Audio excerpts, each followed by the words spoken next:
Well, it has to be a sell, right? That it saves taxpayer dollars. That's correct? a big sale, yeah. And then obviously the success, but we modeled a program out of Odessa, Texas that was also having success. And there were some really important people at the time at the table that allowed us, Sheriff Monge, the state attorneys, Chip Shore at the time. I mean, there were a lot of important people that said, okay, let's do this. Jack Byers, who was the court admin person.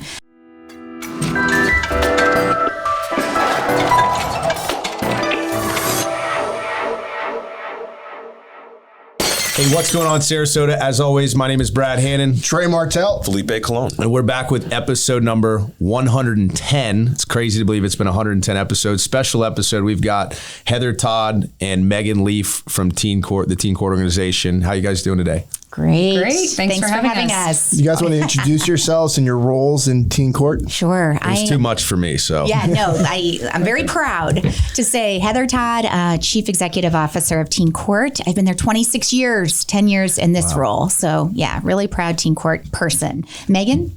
Megan Leaf. In my normal day-to-day, I am a prosecutor with the state attorney's office here in Sarasota, but I've been a part of the board for the last 4 years. I am the board chair, my first full year as the board chair, and I love Teen Court.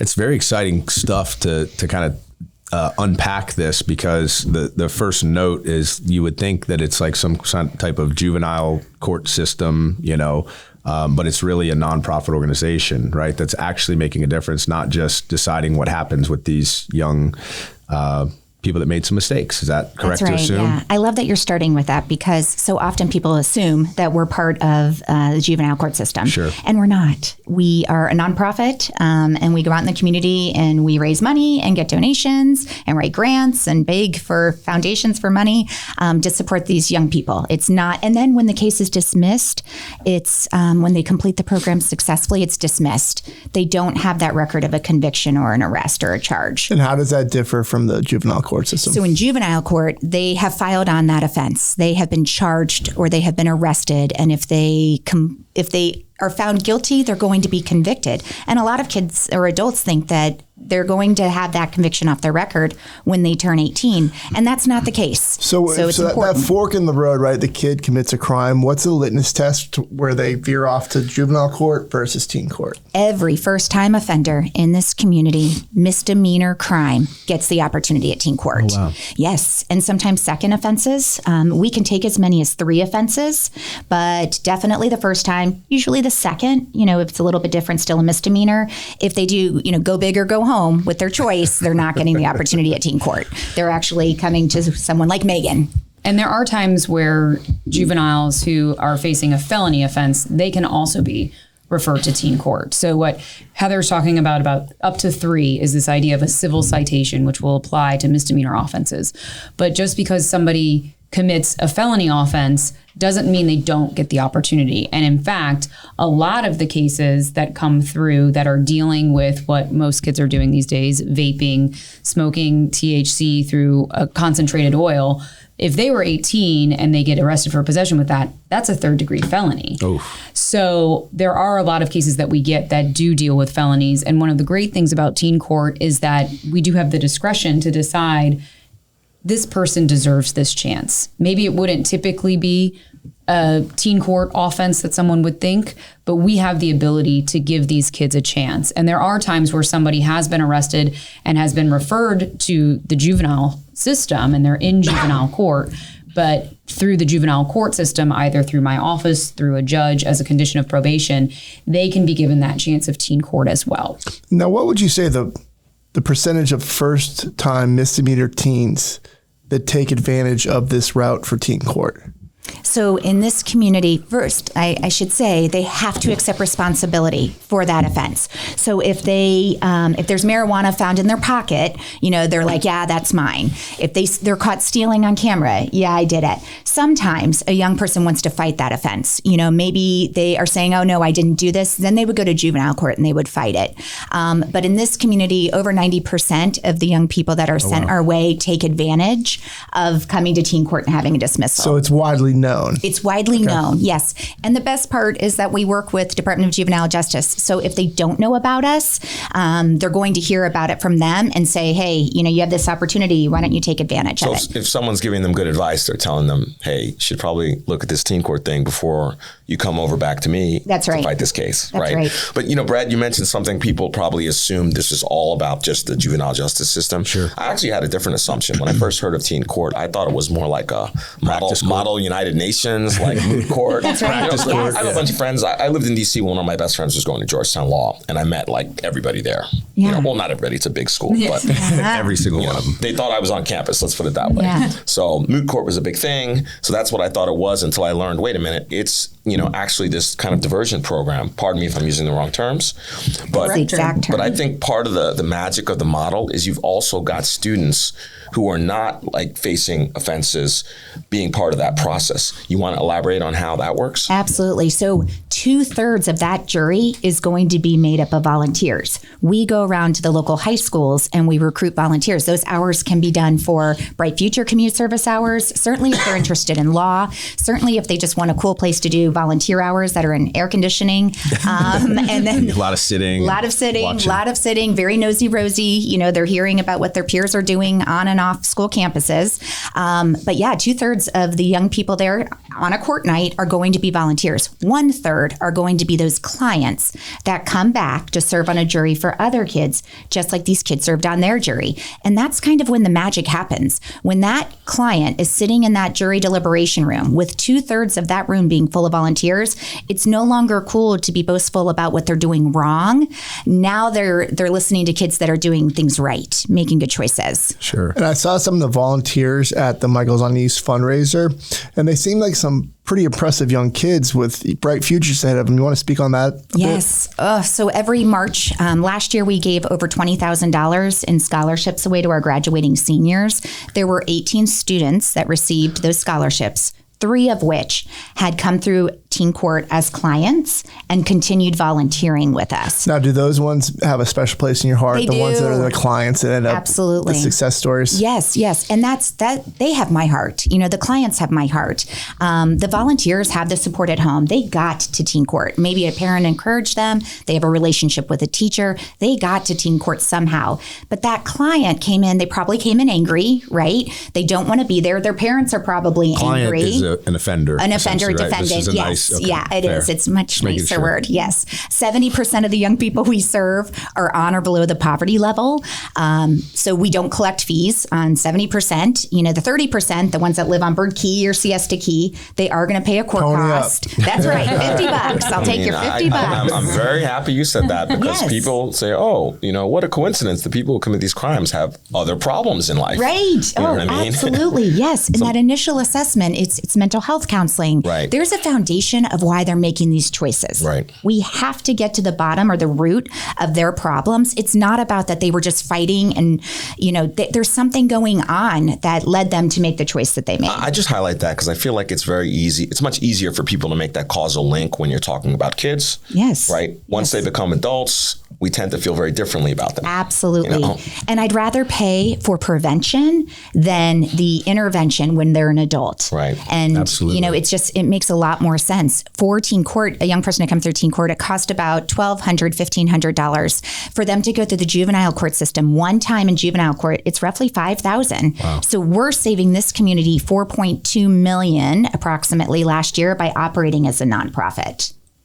That's incredible. See, I've never heard any of these numbers. It's like a you got a lot of mic stats. drop. That's Yeah, like a that's why mic I'm drop glad I'm stat here. right there. You got a lot of. To me, it's also like kind of broken windows theory, right? We're getting these children who are making mistakes early before they make the bigger mistakes that are going to cost them and cost the community more. That's right. Correct.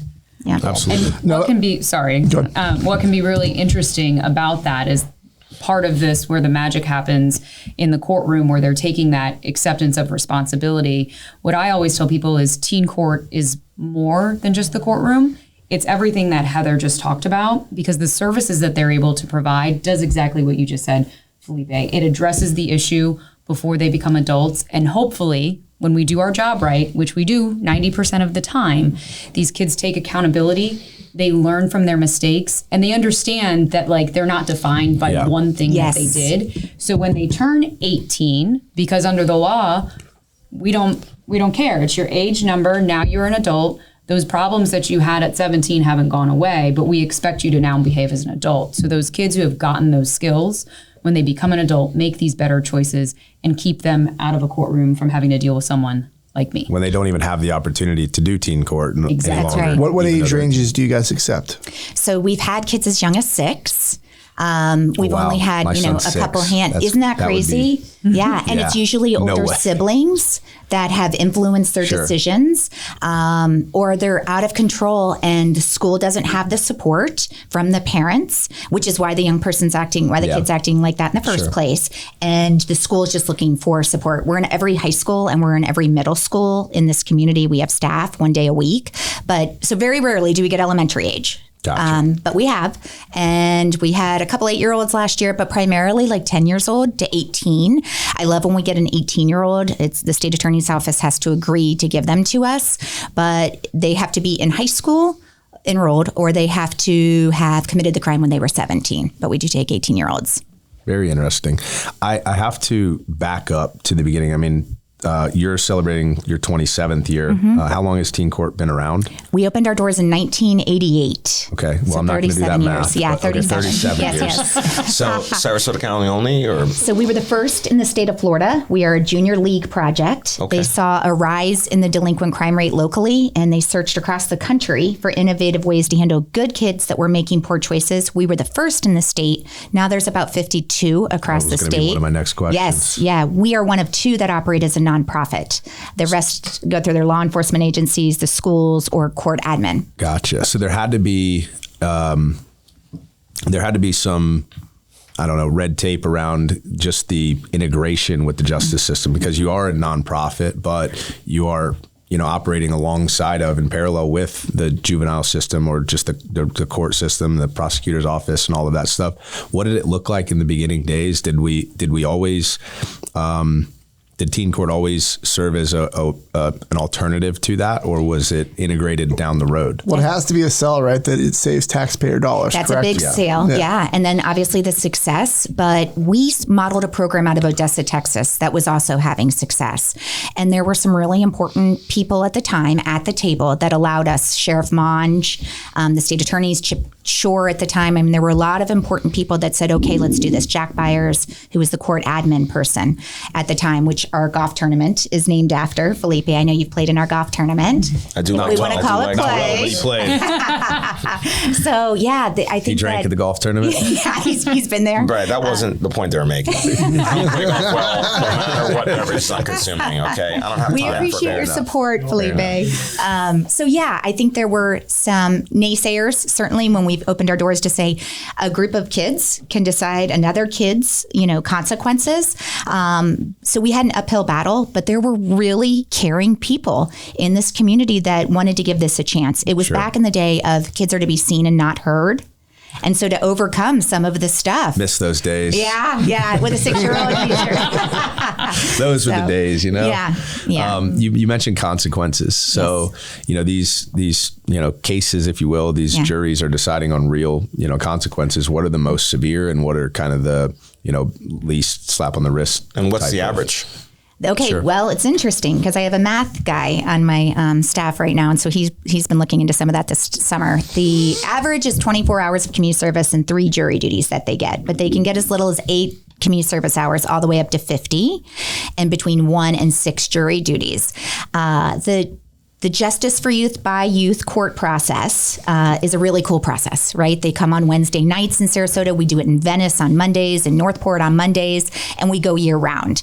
But other consequences that they have, we have a Camp X-Raid program. That's a 10-hour day on a Saturday where we meet at 6:30. Yes, we partner with the Sheriff's Department, Northport Police Department, Sarasota Police Department, and the young people go to the morgue, they go to the emergency room, they go to the jail, and they go to the fire department. And we use the SWAT course, and all of those agencies provide an in-kind donation of a law enforcement agent that day that builds a relationship with the 12 to 16, 18 kids that join us. And those kids primarily have substance abuse, and we're showing them the consequences of their actions. If these decisions continue, you will end up at the jail. You will end up at the morgue. I mean, it's special people that volunteer on that day to show them good choices equal good outcomes. There's internship opportunities after that Saturday, but also, poor consequences, poor decisions. Pardon the analogy, it's almost like a scared straight. Yes, and I hate that. I don't like that. I'll let you say it. And it is. It has a scared straight component to it. But one of the ways that Teen Court has evolved specifically to address the substance abuse is it's hard to say that it's almost been a year, but last November, Teen Court started a Teens Anonymous for these kids that are suffering from substance abuse, that are, going through Camp X-Rayed and want to do well, but whatever those other issues are, maybe it's within the home, maybe it's their friends are still using, they need support. And so we've modeled it after a traditional AANA 12-step model, but it's catered to teens because there was nothing like that before. That's crazy. So Teen Court has seen a need. We have wonderful adult volunteers that come and help this. We're having extreme success. And so students or clients that go through Camp X-Rayed, they also have the Teens Anonymous that helps to wrap that around. And then with going back to the original question about the juries and what those sentences can look like, it's not just the community service and the jury duties. Depending on the case, it's all very jury specific, and what that client talks about and takes accountability for, those jurors will go back into the room and they'll think about things. And this is what's really great about the Justice for Youth by Youth, because these are their peers.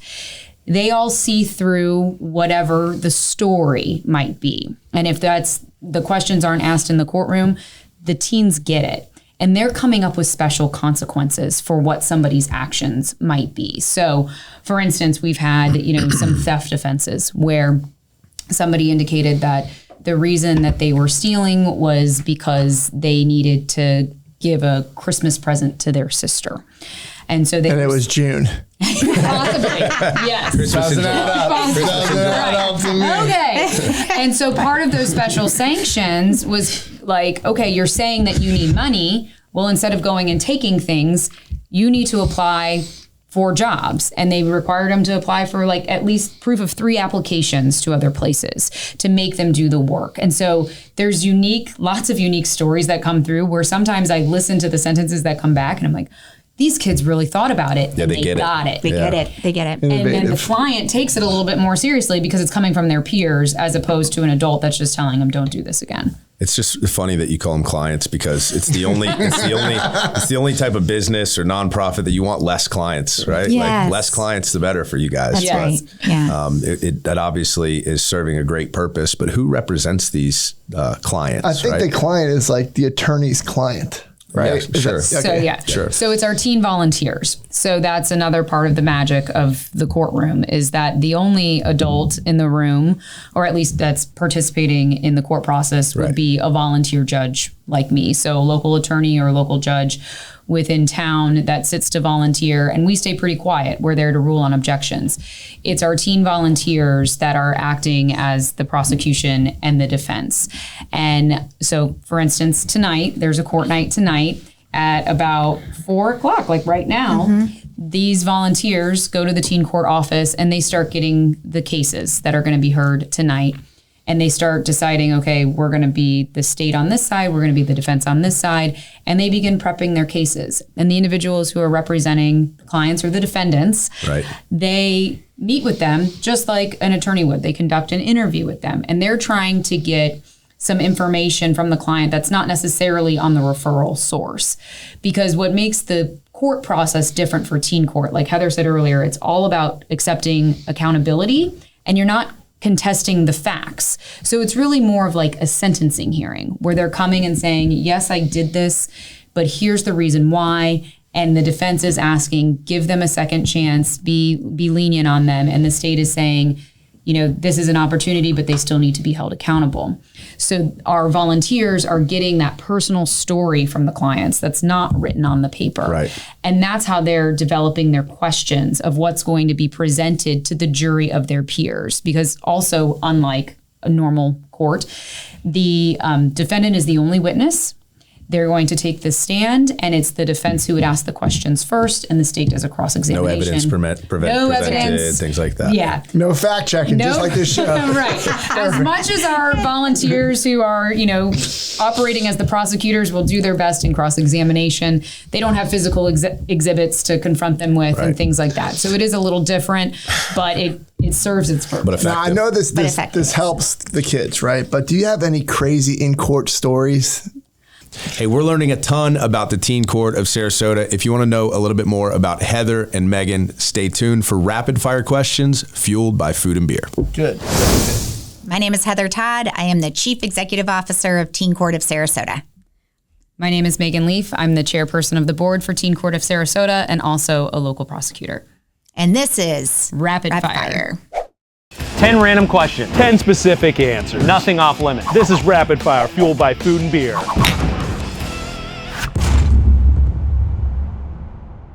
What is your spirit animal? I'm going with a dolphin. Butterfly. Morning person or night owl? Morning person. 100% morning person. Good morning. Good morning. How many pillows are too many pillows on a bed? Never enough. Never enough pillows.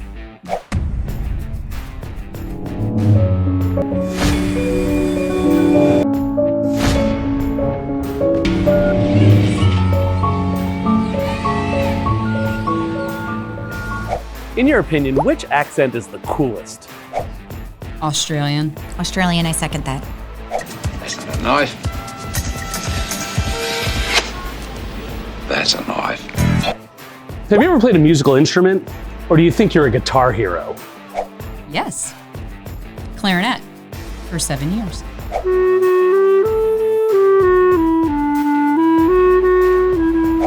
Impressive. No musical instrument. I mean, that one thing, but I don't know that counts.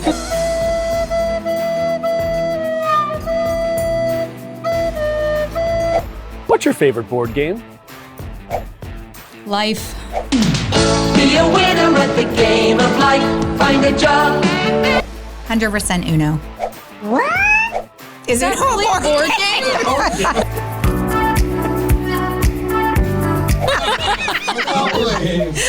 Clue. Fine, Clue. There's been a murder. Oh, he's dead, he is. It's a classic game of Clue. Who done it, where they done it, and with which weapon they done it with. You can listen to one band or musical artist for the rest of your life. Who is it? Queen. Beach Boys. Round, round, get around, I get around, yeah. On a rainy day, what's your go-to activity? Other than roofing. With kids or without kids?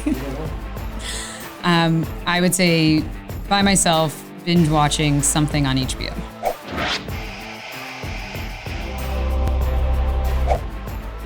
Purging. Cleaning.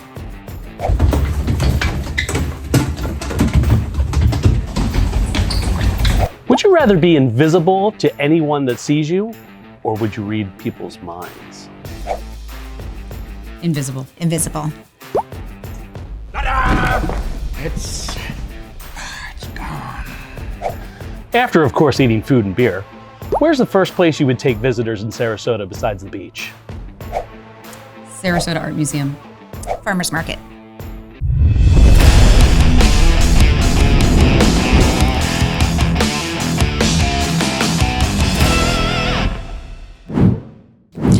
So I have lots of crazy stories, as you can imagine. I have a couple fan favorites, and they're board members. So we have board members, okay? Make proud moment. That have come through. No, I am. Well, she's a board member, but this isn't Megan. This is I was not a client. Sure. That's right.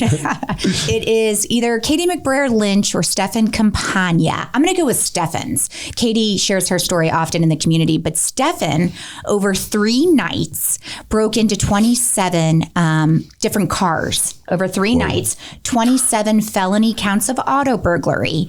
I believe his junior year, and got the opportunity to come through teen court on 27 felony counts of auto burglary. Yeah, it was a big deal because can you imagine 20 felony convictions? You know, that's a at lot 17 of convictions years old for a few CDs. Right, and that's what it is. That's essentially what it is. It was radar detectors. It was change. On the last night, he drove a car around. He parked it. The victim didn't even know. He shared that with He brought it back? detective. He brought That it was back. kind of him. Parked it. The victim That would have literally been my didn't. defense. He brought it back. Another thing, fancy hangers. He had some fancy hangers that he stole. So needless to say, Hangers. Yeah, Like air fresheners? Air fresheners. Like coat fuzzy hangers. dice. Well, No, yeah, literally coat hangers that were in somebody's car. So a lot of stupid stuff. Not a great thing. His criminal career was short. It was very short. I know stuff, and I'm just Yes, you do. Yes, great guy. So cool story. Gets the opportunity at teen court. His story is better than the one I'm explaining. Different details, but able to come through teen court, dismissal of the offenses, had the most community service hours and jury duties than anyone else across this country, because a lot of teen courts across the country don't handle felony cases. Sure. Obviously was able to go on and go to law school, where he started a teen court in Nassau County, New York at Hofstra Law School, where he met his wife. The teen court is still alive and well today. Stefan lives in our community. He's a board member for us.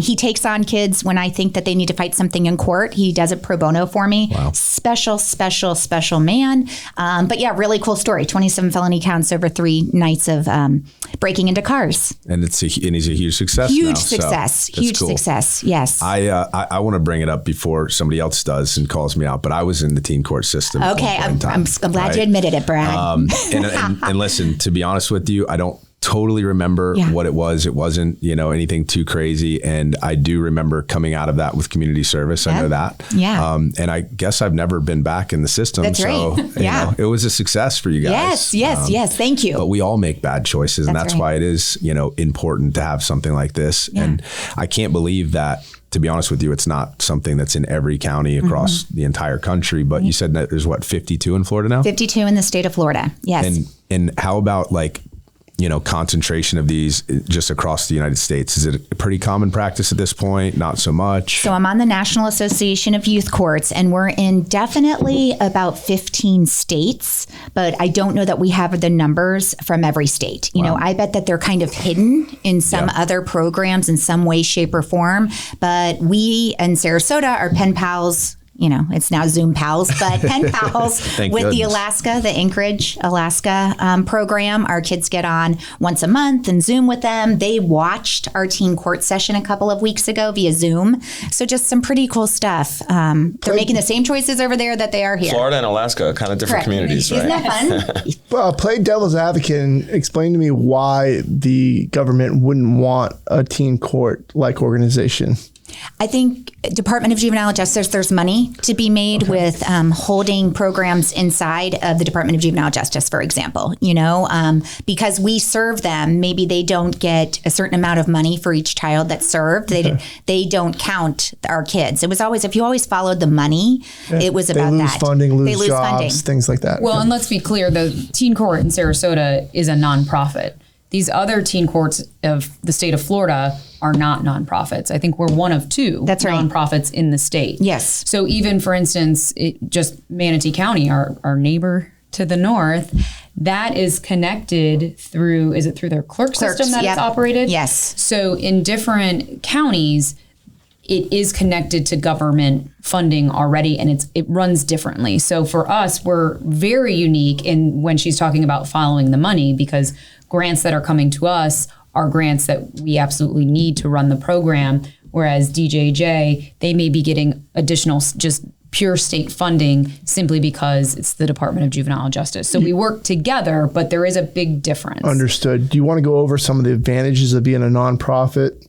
And then some of the disadvantages. And also, that's a great segue to talk about the funding sources that you do get in the community. Sure. Yeah. Which is, it's important to shout those people out. There's an amazing philanthropic community, as you all know, between the Gulf Coast Community Foundation, the Community Foundation of Sarasota, the Baranczyk Foundation, Sarasota County Schools. We have a contract with them because we are in their schools as mentors and client coordinators. Certainly local donations and I'll use Megan Leaf as an example, and her husband Jack Leaf, Emma Jules, Shout out Jack. Jules, First time for him on the podcast. Yes. So thank you, Felipe, for letting me answer that question. Hugh Culverhouse is going to sponsor our Justice and Jammies fundraiser that we have coming up November 7th. It's our first one. We're very excited about that. And then a huge angel to Teen Court is Personalized Estate Liquidators on Lime Avenue. They give, and it's a high percentage. It used to be 100%, but it's something like 90, 85% of the revenue that is sold in their store comes back to youth organizations. Wow. And Teen Court gets the most. It equals about $50,000, $75,000 a year. That's great. And what we're able to do with those funds as a nonprofit is we're able to do those wraparound services that we've talked about earlier, the Camp X-Rayed. That is something that is unique and I believe now proprietary Correct. to Teen Court Sarasota. It was created by our organization. We're the only teen court that has a Camp X-Rayed. Maybe I missed it. What is Camp X-Rayed? That's the Scared Straight. Oh, okay, gotcha. Which they don't like to call that. Yeah, we don't I pointed out. But no, I wasn't trying to hijack Trey's question, but I thought it was such a good, it was an incredible segue to recognize the funding streams. That's right, yeah. And nonprofits don't exist without funding We streams. cannot do it without them. But that also brings you into what things you can do as a nonprofit that you couldn't do if you were a siloed program within the Juvenile Justice Department or whatever, which is Trey's question. Exactly. Great question. Thank you, Felipe. The private funding allows us to avoid red tape and to really treat each child that comes through the program as an individual, to treat them and their family as a whole unit based off of whatever their individualized needs are. So that includes the mental health counseling, which Teen Court provides for free to all of that 70% population that can't afford it. The substance abuse counseling, connecting them with mentors and other, I mean, we do everything. If the family is struggling to afford groceries, Teen Court can provide them with gift cards. We can provide them with gas cards so that the parents are able to go to work to pay the rent, because we all know that when your housing is unstable, whatever's going on in your life is going to be unstable. So if there's a need, Teen Court is able to meet it because of the nonprofit status that we have and the generous donations from people of this community. Now, does that allow you to help those that aren't yet in the system? Like if somebody was a teen that wasn't, in trouble or, facing something, they could come to you for mental health services. Correct. Still? So we have 3 funnels the kids get to us. We have a parent referral, a school referral, and the juvenile court or civil citation referral. The parent referral is our favorite. It means a young person sneaking out. They're coming home smelling, like they're under the influence. A parent can pick up the phone. Maybe it was a parent referral, Brad. Parent referral. We'll go with that. That's Thanks, important, Mom. because I bet a lot of people out there don't know that. I agree. Because people, their kids act out, and sometimes they're like, "I'm calling the police." That's right. And so we go and share that. It is, but that's what happens, right? That's what happens. So we get to the law enforcement agencies and we say, give them our number. And we see that a lot. I had a SPD officer years ago that kept going to the same house. And it was a father-son thing. They weren't communicating well. And I'm not sure that they either one knew how to communicate. And he called us and said, one day I'm going to come to this home and have to take them down. Like they're going to be arrested. And it's a great dad and it's a great kid. And I don't want to have to do that, but I'm at their house for the 3rd time. So he gave them a parent referral. And that young man became one of our bailiffs. We got them family counseling. He was a scholarship recipient. So a lot of things that people don't think about on that prevention side that we're able to do and accomplish. School referrals, same thing. They can get the same resources or services coming on one of those referrals as they would as if they came through a civil citation. And it's our preference. Yeah, it makes a whole lot of sense because now you don't have to. Exactly. Even further preventative. That's right. Preventative, so exactly. you have a lot of the stats. You have stats on what percentage come from the different sources? It's about 50 and 50, half and half as far as school referrals and civil citation. About 8%. So what would that be? I'm not the math person. 40, 40. You're over 100. 10. Doesn't matter. You're about 157 right 10, now. 90, 45, 45, and 10. There you go. Thanks, Felipe. Way to call me out on that one. I was trying to call you out. Yeah, I've got the stats. You do have the stats. I mean, that's close enough. 10%. You Not also enough. give 110% effort every day. That's right. So to head up always. How about it? You mentioned a local PD. Do you guys work with Chief Trochet and Sarasota Police Department? And the Sheriff Hoffman, yes, both of them. We're very grateful. In fact, I'm working on the Law Enforcement Trust Fund grant for the Sarasota Police Department right this second. I think last year that was $5,000. When we were talking a few minutes ago about the Police Foundation, we look to those organizations for support. They help us we make their job easier. Sure. And they appreciate our support. We take it off, hopefully the officers, the social workers, the victim advocates, all of those amazing pieces that make up those police departments or their law enforcement agencies. We make their job easier. Yeah, we've had Chief on 2 or 3 times now, and it's the reason I even asked that is because there's a very similar, very similar thought process goes into the way he is kind of policing and preventative and getting out there in the community with even like the trucks and the colorful stuff and the cool things they're doing in the community. And so obviously the partnership makes a whole lot of sense to work with them. Absolutely. Right? You guys are doing the same thing. That's right. When I look at Teen Court or as a young kid looked at Teen Court, I looked at this as a huge training ground for potential lawyers, right? Like a lot of Megans coming through the Teen Court system to get that practice court, get that experience, and maybe it looks good on their application to a law school, right? So how successful are you guys on placing people into a career in the legal field? So I don't know if we have stats on that. I'll speak on my own behalf. When I was growing up in Bradenton, I learned of Teen Court because I was a teen attorney volunteer. A friend of mine had gotten in trouble for stealing safety pins at Walmart, and she went through the program. Safety pins. It was, steal so much cooler things. Back in the 90s when everybody wore those big Janko jeans and you had the safety pins all up and down the side. So $2 from Walmart landed her in Teen Court, but to my benefit, because she said, I think you'd really like to do this. So my summer... Can you be on my jury? Going into high school, I volunteered as an attorney, and then through law school, Teen Court was always popping up. And then obviously I became very involved with the organization here in Sarasota County. Stephen Companion is an attorney. But what I tell people, one of the great things about Teen Court is like your child doesn't have to want to be an attorney, because the skills that they get from volunteering as an attorney, it crosses all boards. They're learning public speaking skills. They're taking information in a very short period of time, condensing that and selling a story, right? They're learning how to present complex information to a diverse group of people, and it's confidence, right? Yeah. We get some kids that come in, their parents push them in as volunteers at about 7th grade, and then they stick with it because they like it. But it's interesting to watch how they develop, because they can be so quiet and so mute. And then by the time they're graduating from high school, they're these shining stars that have just really come forward. And what I find is interesting, because a lot of the times at our scholarship dinner, when our graduating seniors are being honored, they tell a story of what their plans are. And most of them are not to go into law school. In fact, our recent on our board, we always have a student board member as well. So Shiley August, who just graduated and is off to Florida, I think, her plan is to be a neuroscientist, I think. Yes. So, and we've had lots of people who have a passion for the environment or science and business, and this just gives them the skills and the confidence to pursue what they're going to do later on in life. Sounds like many of them would make great insurance agents after their Teen Court experience. So send them over my way. Brad will throw a headset on them real quick.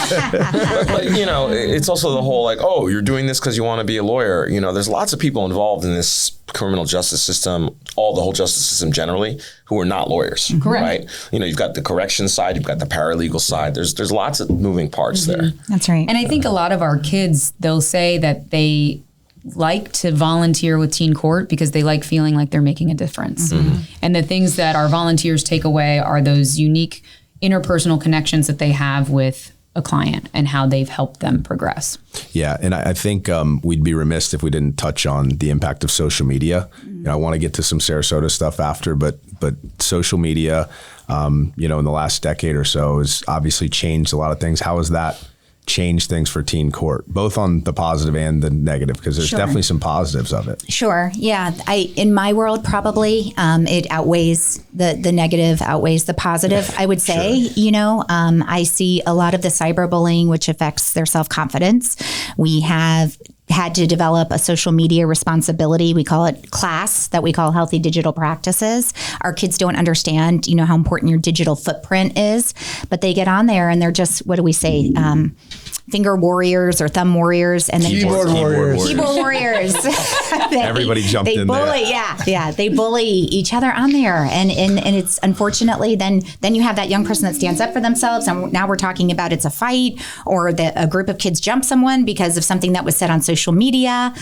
We also have a sexting issue with the kids that we serve, so they're sending pictures to each other, or that couple breaks up, that exchanged pictures of each other, and now that one of them has shared it with a lot of friends, and then you have an angry. Yeah. It is. You have a very angry parent that is so upset that Susie's picture was shared, but Susie shared her picture in the first place. So how does that play out? Like, what's the rules on that? We fortunately are the sexting entity. So Teen Court handles the sexting cases, the juvenile citations, the sexting citations, and now the domestic violence between sibling and sibling citations. So we developed a class where we have a licensed clinical social worker or a licensed clinical mental health that can see if it goes deeper than just exchanging of those photos, like if there's anything going on, abuse, anything like that. So we have someone that's qualified to make those choices or see those red flags.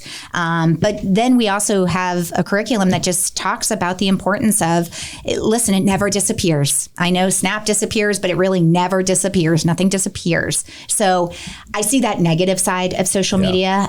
We talk, I know Megan and I have had lengthy conversations about, when is a good age to give a young person, a kid, a phone. Never. Right. When they go to college. That's right. And so positive, I have a lot of kids that are looking at, they've developed apps, I'm trying to think of positive. Positive, you guys are all going to be on social media promoting Teen Court. I was thinking more so from the standpoint of Teen Court utilizing social media to get some of the messaging out and such. I mean, maybe you guys are, maybe you guys are not. I don't know. Megan, I'll let you share. This is a real reach. Right? Just saying. It's just, trying to find something. Well, I will say within the organization, you guys do use social media as a way to connect with teens, volunteers, clients. That's true. We know that's their method of communication. Yes. But in terms of out into the community, yes, Teen Court obviously has its own webpage. We have a Facebook page. We have Instagram pages. But more importantly, because of our new event that's coming out, our inaugural Justice and Jammies event, which is scheduled for November 7th,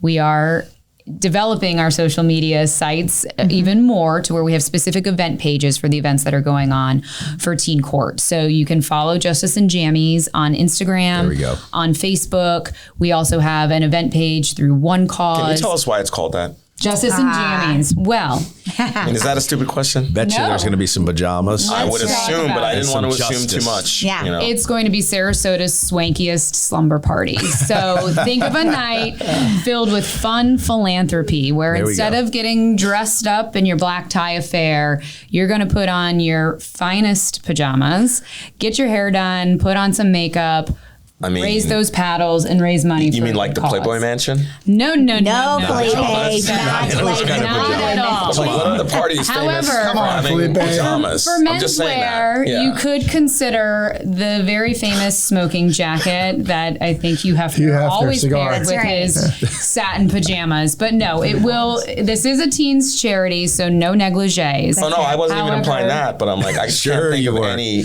other party that's known for wearing pajamas. If you guys can. Please chime in. That's why we are one of the first people. Okay. However, fun fact, pajama wear is actually very much trending in the fashion world, and Vogue has done very recent spreads on it, specifically a holiday party last year. And I think in Paris Fashion Week, they were actually modeling quite fancy pajamas. Felipe, just make sure your midriff is covered. Designer pajamas. That's good, Brad. Thank you. We're hoping that Tweeds is going to be able to put some menswear together for you gentlemen. We hope to see you there. Yeah, but it will be a night of fundraiser unlike any other. Just fun with a purpose and letting everybody feel a little relaxed and not so stuffy. I love it. That's a great idea because I would much rather put on pajamas than a black tie suit anyways. Same. So Same. I'm all for it.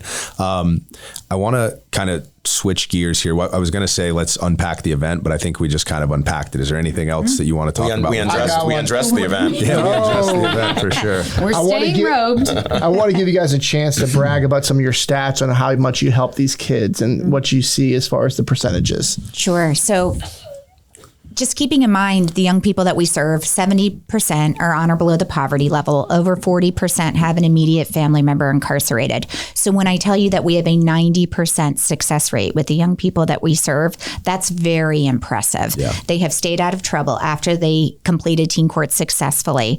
We have about a 92% success rate with our substance abuse kids. So those kids that went through that Camp X-Raid Saturday, only between 6 and 8% have reoffended.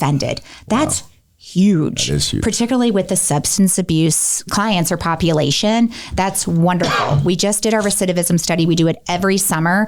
Our mental health young people, which are always our heaviest cases, our heaviest families, right? Because there's something going on in that household if they've started to make these choices and they need counseling, family counseling or individual counseling. That number is up this year for success. It was around 88%. It's like 90 or 92% success rate this year from last year compared, up 4%. That's huge when we're looking at our numbers. So yeah, very, very proud of our success numbers. And I'm sure that that's not always been the case, right? Like that, not in the beginning, it wasn't that well. So you guys have worked out a lot of these things with the additional programs. With the additional programs, you're exactly right. And the example being the substance abuse. When we opened those doors in 2002, we had a 33% reoffense rate for our substance abuse kids, which is why we developed Camp X-Raid. Wow. So yeah, good point. Yeah, well, it's good that you're like identifying these opportunities and then optimizing for them, right? Bunch of problem solvers. I like that. Yeah, and it's because we're the nonprofit business, but a nonprofit. So that's a great sales pitch. I mean, what percentage of your donations do you think come from like individual one-offs versus the big?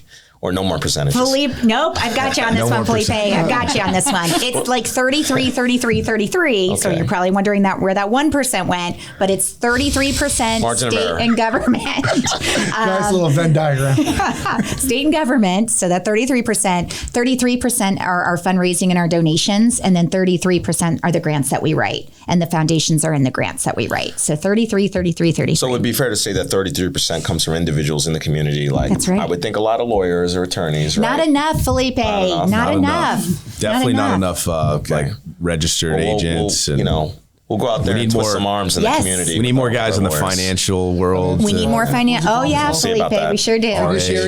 Financial fiduciary. You got any roofers then? No, we don't have any roofers. Not a single roofer. Could I be the first roofer? Is my dad on the Manatee one? He's on our board. Okay, I wasn't sure. That's why I was going to keep my mouth shut. You really need to research for today's guest. Well, listen, I don't, I like to learn at the table like a conversation. Right. Yes. There you go. Yeah, John Colon is on our board, and I heard you when Mr. Patrick, I don't know what you guys would call him. Patty's Jack Meredith. Oh, yeah. So, yeah, he's our secretary right now. Fantastic. Great guy. Yeah. Well, you were born in Bradenton or raised in Bradenton at least? Born and raised in Bradenton. Okay, born and raised in Bradenton, so close. Born and raised in Sarasota. Born in Miami and came here when I was 5. Okay, so you guys have, safe to say you ladies have been here for a long time. A long enough time to kind of see the changes and development. And so, our famous question, hopefully you guys prepared for it. It's a tough one to answer, but Eric, hit me. Pass it to Trey. Trey Martell and Tom and Interlaw want to know, do you love or do you hate roundabouts? And I why? love them. I think they're brilliant. Get me on Honore where I can do roundabouts all the way down. No lights, right? No lights. Yeah. Nope. Fair enough. Not my jam. Yes. Not my jam. I love disagreements. Yeah.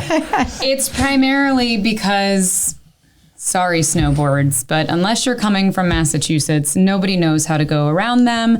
In the middle of season, people are just stopping in the middle. I've got places to go, particularly the roundabouts downtown on 41 and Fruitville. And just the other day, we were on a party bus celebrating a friend's 40th birthday, and the bus couldn't even navigate the roundabout up on the curb. And he's a professional. He's a professional. Jeez Louise. Oh, man. So we have 1-4 for, 1 against. It's kind of the tradition here. If we've done 110 episodes, 55 of them for, 55 of them against. What percentage is that? Yeah, but where's I've had about 100 guests say this and 100 say this. We've only done 110 episodes. Well, the roundabout thing is really a more fun way to ask how people feel about growth and change in the area. Because we know that when you use the word growth, tackles are sometimes raised, right? So how do you feel about what you've seen changing in Sarasota over the years? And do you see it in the numbers of clients? Absolutely. So last year we had 829 young people come through our doors. We're on probably about 900 will come through our doors this year. If you would have asked us 10 years ago, it was about 350. Wow. So yeah, we are growing. Mixed feelings, certainly, having been here, in my whole life. I do like, and I live out east. So let me say that I live out east, almost to the end of Fruitville. Okay. So, keep the country, but I sure do love being able to get gas out there. I live off DeBrecken. Oh, okay. So right on your way. Yeah. Keep going Oak Ford. There you go. I grew up in Oak Ford. Oh, too. Did you really? Some big roofs in Oak Ford. So yes, Sarah, that's what I said. Yeah. So mixed emotions. I like the new people here. I enjoy hearing their perspectives. We certainly have gotten to know them at a Teen Court tour. They moved to this community and want to get involved, and I love sharing our mission. Those are the ones we like. Those are the ones we like. Yeah. Those are the ones we like. They can stay. And then they can stay. And then some of the ones that come to then we don't like them as much. I'm going to let you rescue me, Megan. Go ahead. I'm all for growth and change because I think it helps us to continue developing. And having grown up in Bradenton, where I thought there was no more boring place in the world than seeing the changes now, just not only between Manatee County and Sarasota County. It's exciting for me the way that things have developed because I had left, went to college, moved to Chicago, returned back to the area as a young parent, and it's fun and it's great because there are so many more things to do. Agreed. What concerns me though is the special thing about the west coast of Florida, and particularly Bradenton and Sarasota, is it's always been a very unique culture and community, and there are things that made us very special, particularly our beaches and the way that they've always sort of stayed what I would consider an old Florida. Unmolested, correct. I don't want to see us growing at a rate that turns us into someplace that we're not. We don't need to be another West Palm, right? Protection of our beaches and our communities and the things that make us who we are is what I want to see be maintained, while also promoting growth and development and bringing in new businesses and infrastructure so we can support all of this growth that's coming here and giving opportunities to younger people so that they do return and raise their families here and continue on with everything that we're doing. When people cry about the high rises going up downtown, I think like better than high rises next to the beach, right? Correct. We have enough of those for, hotels and such, resorts. We don't need people living in high rises off the beach blocking our views more and more. So I think people oversimplify everything. You know what I mean? Even the high rise next to the beach, that's somewhat oversimplified, but I get what you're saying. I think it's more about, are the things that we're doing. Are you calling Brad a simpleton? No, I'm not at all. No, but I could take this back to the first ever episode that we did. I believe it was Eric Arroyo. Yeah. Where I learned, or maybe it wasn't, maybe it was a later episode, but I kind of learned, I've never been in a helicopter flying over city of Sarasota or at like kind of high rise level, but take your wife on a date. We're one of the few cities in the state of Florida or in the country rather, that is kind of bowl shaped. So we go up the further you get away from downtown, whereas most cities are up downtown and lower in height as you get. I think that was also Kyle Batty, because he talked about how he used to be able to see the water from 4th Street when he was growing up in Newtown, which I found interesting. But at the end of the day, it's really just about destroying the things that make us unique and special. Like, we shouldn't be doing that. Right, which is why we got to keep the waters clean. We got to keep the beaches nice. I think you're oversimplifying it. Maybe I am. The more people that move here, the more roofs we have. Take us home, Pico. 2 plus 2 equals roof. All right. Well, we always end the podcast with the same question. You've been on Sarasota Speaks. You see what we do here. Who do you know who we may not know, who Sarasota needs to know? Who can you recommend that we invite on Sarasota Speaks next? Do you have any? No pressure. I mean, you're here because somebody had recommended you, so yeah. you gotta pay it I forward. immediately think of Kent Hayes. Yes. Yeah. Oh, I know Kent. Yes. Yeah. Yeah. I think he's fun. As I'm talking to you guys, I can picture him at this table. Okay. Tell us about Felipe's Kent, about so I 1,000. don't have to do it. Sure. Well, most important, he was a Teen Court volunteer in high school, but vice president of Tandem Construction, has done a lot of building in this community. No roofs, though, right? No roofs. Okay, good. No roofs. He's in. But I baseball fields, IMG. I know he's had his hand on IMG building. Certainly the schools. I'm impressed with Pine View. Sky Ranch, Tandem. Built Sky Ranch. Okay. And Sarasota County out east by us, by Fruitville Farms, the new administration building's going out there. Yeah, it's a lot, but he does a nice job in his office and appreciating who has supported him and given them, the jobs that they've done, and then he gives back in the community. So that's my vote. Megan, who you Ken got? Hayes. Jack Leaf. I don't know that I can trust Jack Leaf on an open He makes mic. people look good around here. But you guys would enjoy him a lot, so I can put in a good We word. take a few liberties if you didn't notice with the hot mics. Yes. Who you got? Well, this is coming out of left field. I was supporting Ken Hayes, but I'm trying to think of someone that might be unique and from a different perspective. Honestly, the first person that comes to mind is Gretchen Bauer, who she started a luxury handbag company that is based here in Sarasota, and it's quite impressive, everything that she's doing. I mean, they are just developing at such a high rate, and she's just got this energy of positivity and is somebody who is willing to help and support individuals. And so I'm a big fan of Gretchen's. Love it. She can bring a man purse for Felipe. We like guests that can bring good gifts. So.